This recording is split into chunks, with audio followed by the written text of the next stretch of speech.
अब आने वाले कुछ दिनों में कर्नाटका में चुनाव होगा। जैसे ही चुनावी रैलियों में आप जाएंगे, आपको तुरंत याद आ जाएगा कि आप ओबीसी है। वैसे आप अपने आप को हिंदू कहते हैं, लेकिन जब चुनाव आता है तो तुरंत आपके अंदर का ओबीसी जाग उठता है। लेकिन सवाल ये पूछना चाहता हूं, क्या आप कर्नाटका के चुनाव के प्रचार के दौरान जब अपने आप को ओबीसी बताए, तब यह भी बताना चाहेंगे कि अभी गुजरात की विधानसभा में 3 लाख करोड़ का जो बजट पारित हुआ, उसमें 1% 1% भी ओबीसी समुदाय के लिए नहीं। आपके ही गुजरात में जो ईबीसी बोर्ड बना, इकोनॉमिकली बैकवर्ड कास्ट, जो समाज का 10 to 15%, 10% जन आबादी को कैटर करने वाले जो बोर्ड और निगम का गठन हुआ, उसमें 550 करोड़ रुपया बजट में से अलोकेशन हुआ। लेकिन दलित, आदिवासी, ओबीसी और माइनॉरिटी, ये जो गुजरात की 80-82% जनता है, उनके लिए केवल 150 करोड़ का ही बजट अलोकेशन हुआ। तो ये बात आप कर्नाटका के चुनाव में, ये आपका दलित, आदिवासी, ओबीसी के लिए जो प्रेम है, या बताएंगे कर्नाटका के चुनाव में कि गुजरात में, आपके ही गुजरात में दलित, आदिवासी, ओबीसी के साथ बजट में किस प्रकार से भेदभाव। चलिए आज ओबीसी की बात करते हैं, पूरी करते हैं। सबसे बड़ा सवाल क्या है? अगर हम ओबीसी की बात करते हैं, दलितों की बात करते हैं, हिंदुस्तान के लोगों की बात करते हैं, तो सबसे बड़ा सवाल क्या है? सबसे बड़ा सवाल यह है कि किसकी कितनी आबादी है। हम जानते हैं कि हिंदुस्तान की सरकार में सेक्रेटरीज अगर आप देखें तो दलित, आदिवासी और ओबीसी वर्ग से सिर्फ 7% आते हैं।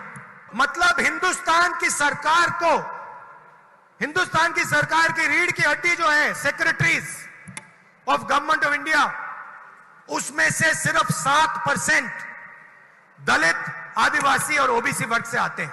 तो सबसे बड़ा सवाल है, हिंदुस्तान में ओबीसी कितने हैं, आदिवासी कितने हैं, दलित कितने हैं?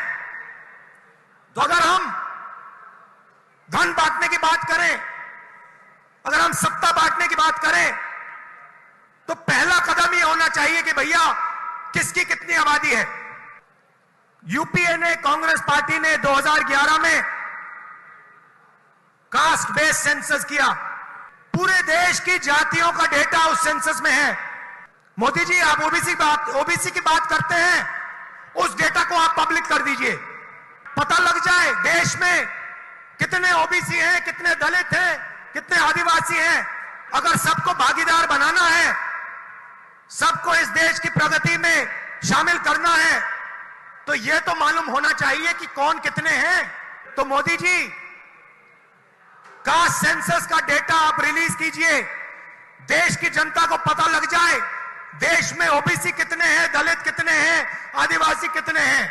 और अगर आप ये काम नहीं करेंगे तो ये ओबीसी पर अपमान है। आपने ओबीसी की बात की, देश को दिखा दीजिए देश में कितने ओबीसी हैं, और फिर देश को समझाइए कि आपकी सरकार में सिर्फ 7% सेक्रेटरीज ओबीसी, दलित और आदिवासी में से क्यों आते हैं। दूसरी बात, जो एससी और एसटी का कोटा है, उसको उनकी आबादी से प्रोपोर्शन कर दीजिए। और तीसरी बात, जो रिजर्वेशंस पे आपने 50% का कैप लगा रखा है, उसको हटा दीजिए। फिर बात करते हैं ओबीसी का अपमान कौन करता है।